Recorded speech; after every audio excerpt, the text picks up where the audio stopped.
So it was confirmed a couple days ago in an interview with the Shmo by Ali Abdelaziz that Derek Brunson was PFL bound, and now the PFL have officially announced it on their Twitter account and Instagram, all their social medias. Very interesting. I thought Derek Brunson was probably going to retire or fight like one more fight, but if he's signed with the PFL, you'd imagine he's going to have to fight quite a lot because he said before the Jared Cannonier fight, he only had 2 fights left in MMA, which, him saying that ruined any chance of him getting a title shot if he did beat Jared Cannonier. Like, he really shot himself in the foot, especially since it doesn't appear to be true because he did, uh, you know, get booked against Roman Delit. Oh, no, he fought Dricus Du Plessis. Yeah, that's right. He fought Dricus Du Plessis after that fight, and then he got booked against Roman Dolidze, so he obviously wasn't going to retire. So yeah, he sort of shot himself in the foot there.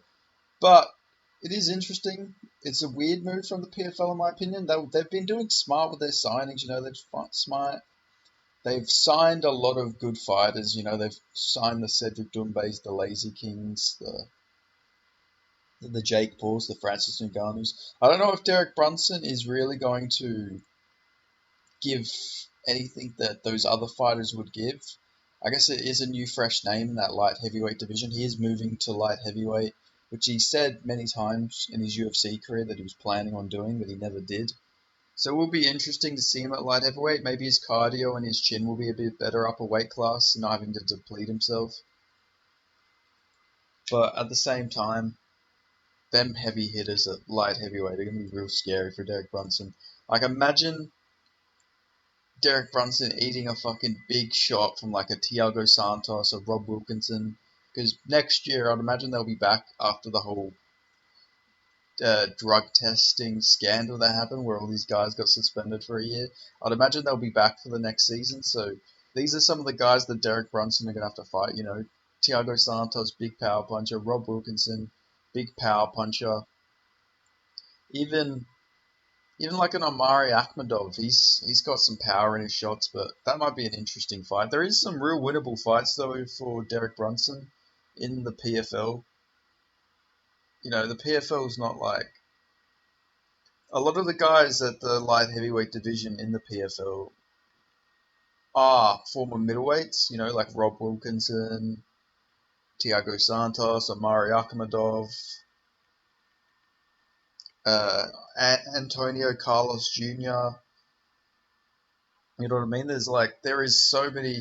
He won't be super undersized in there. Maybe even Thiago Santos, former middleweight, but he's obviously filled out to that light heavyweight division. But I would imagine we'll be seeing Derek Brunson's apparently got a fight booked. He's gonna have. Well, I don't know if he's got a fight booked, but he's gonna fight apparently this year in the PFL. So I imagine. Whoopsie daisy. That was a Tinder notification. Omari Akhmedov.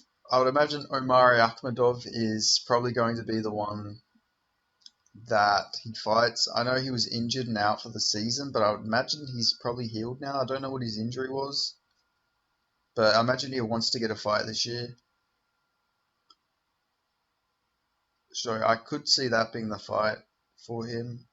Wow, I did not realize how many more people failed drug tests. Thiago Santos failed drug test out of season.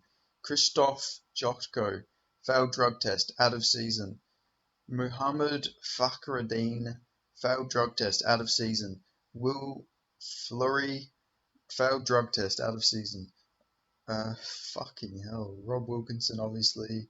Like, Jesus Christ, that light heavyweight division just full of fucking drug cheats, apparently. Like, goddamn. Cesar Vahea failed a drug test? Damn, that's unfortunate. Bruno Capuzzola failed a drug test. Like, my lord, like, what about welterweight? No welterweight drug cheats. So it appears that the whole drug cheats is. I know he's a feather one. Alejandro Flores.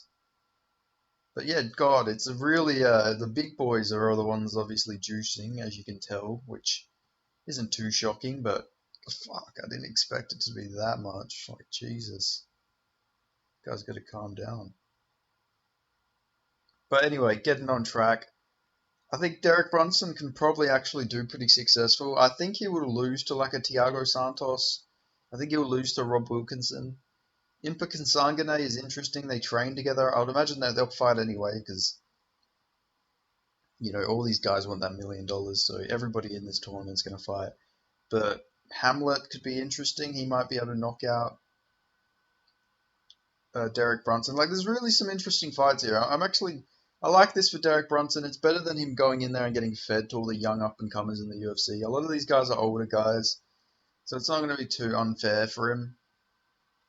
But hopefully Derek Brunson doesn't pop because I don't know what it is. I don't know if the drug testing's better, if all these guys think they can get away with juicing more in the PFL because it's insane how many of them popped.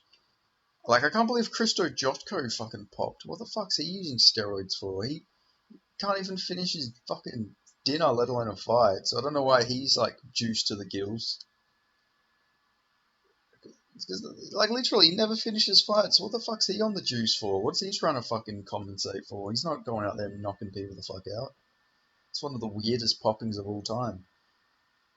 He must be taking performance decreasing drugs, if anything. I can't imagine it's enhancing his performances. But, Jotko slander aside, interesting move for Derek Brunson. Yeah, a lot of these dominance MMA guys seem to sign with PFL because Ali Abdelaziz, I think, used to be the matchmaker or something for World Series of Fighting when the PFL was World Series of Fighting. But yeah, interesting. Be interesting to see who they give Derek Brunson. They'll probably give him that Simon Power guy if he wins. It seems like the PFL really want to build that guy up. He seems pretty good, so I could see them feeding the veteran Derek Brunson to that guy. But yeah, some interesting fights that they could make for Derek Brunson. PFL still making big moves. I don't know if this Derek Brunson signing is really going to be earth-shattering, especially coming off 2 losses. But who knows? Derek Brunson could go in there and win the $1 million for sure. Like he has a good shot, even against like Thiago Santos. You could probably take him down. I do think Rob Wilkinson is still like a really hard fight for him though. He looks solid, even if you can just say that was because of the drugs. Like everyone else was fucking juiced to the gills too, and he was looking good. So yeah, it'd be interesting to see how it goes.